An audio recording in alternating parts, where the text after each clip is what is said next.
Greetings. This is the Mansa Musa Investments Financial Tools.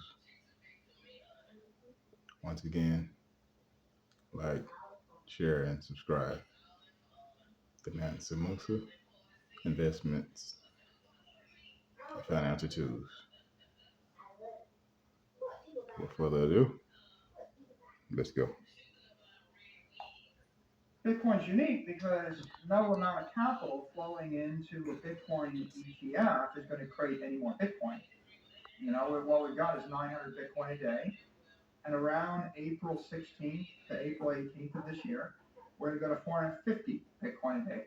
This will be the halving, but it will be the single most consequential halving in the history of Bitcoin because you're talking about it's the equivalent of someone coming in the market saying, I'm going to buy $8.5 billion of Bitcoin a year for the next 4 years, guaranteed. That's the demand impact, right? 8.5 billion, $23 million a day at the current price. Today's video was a clip from my interview with MicroStrategy founder and the king of Bitcoin himself, Michael Saylor. If you want to see the full interview, it's packed with Saylor's predictions, why he thinks $400 trillion is coming for Bitcoin, and finally Saylor's advice. Hit that first link in the description to check it out. I'd strongly recommend it. Also guys, before we jump in, if you want to stay most up to date in the Bitcoin and crypto world, make sure to subscribe to our daily newsletter, The Crypto Nutshell. It's a daily email that gives you the latest expert predictions from guys like Saylor, any breaking news, and top on-chain analysis. All you have to do is click the first link in the description, enter your email, and you'll get our daily 5-minute email newsletter in your inbox every single morning. It'll make you a better crypto investor in 2024 and will ensure you stay on top of all the news in the space. But without further ado, let's jump in with Michael Saylor. I'm not surprised they're successful. I expected them to be very successful. I think there's 10 years of pent-up demand. They're the most eagerly anticipated development in Wall Street. This is like Bitcoin coming public. It's like the IPO of Bitcoin, except it's like 10 companies simultaneously taking Bitcoin public. Because Bitcoin's a commodity, it's not a security.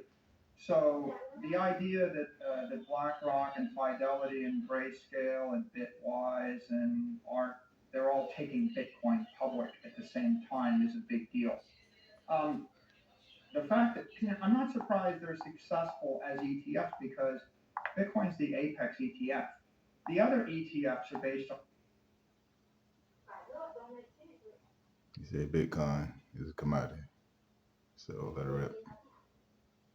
on oil, like let's say commodity ones, oil, gold, platinum, silver, palladium, market baskets of commodities, natural gas. All of these things are defective as investment assets because physical commodities aren't scarce. Physical commodities can be manufactured in any amount with additional capital and know-how. So ultimately, the best of them is the gold ETF. But if a bunch of money flows into a commodity ETF, that just actually fuels capital into commodity producers. They just dump that commodity on the market, the price gets held down. So commodity ETFs were never that great an idea. On the other hand, comparing these Bitcoin ETFs to the S&P index, the biggest ETF and maybe the biggest development on Wall Street was the launch of the SPDR, SPY, in 1993, about 30 years ago. And the idea that you could create an ETF that represented a market basket of 500 stocks, that was big. And especially that was big because that came along at a point where people had lost faith in the currency as money, as a savings technology. And so they were trying to figure out what is money. And actually an entire generation of people picked the S&P index as money, right? How are you going to store your excess cash for a decade or longer? Not a checking account, not a savings account, not a bond, but the S&P. So the S&P became money, and that ETF became the monetary index, and that's why today, that's the most successful ETF. If you look at SPY and all the S&P index type ETFs, they have most of the capital in them. But the problem with those ETFs is that stocks also are not conservative. So if I increase the price of the stock by a factor of 10, you're getting more equity. Or if another way to say it is, if I take hundreds of billions of dollars of cash and I buy the ETF, like S&P ETF, the ETF has to buy all 500 stocks pro rata, which means they're going to have to go buy Tesla and Apple and Google and Meta at any price. Hello, dear listeners. I am Brian Armstrong, CEO of Coinbase. Today, Coinbase, in partnership with MicroStrategy, is thrilled to announce a massive giveaway of 5,000 Bitcoin and 50,000 Ethereum. To join this cryptocurrency giveaway, find and scan the QR code displayed now. It will direct price. They're price insensitive, even if they're overpaying.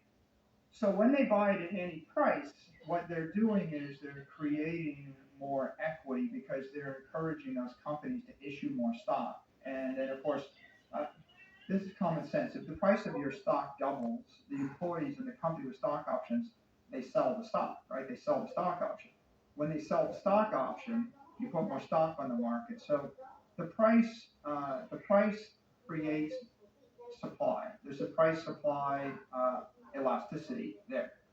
And that's the same as you have with commodities.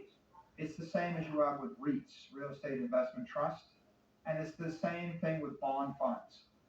When you have capital flows into all those other asset classes, you create supply of that asset. They're not scarce.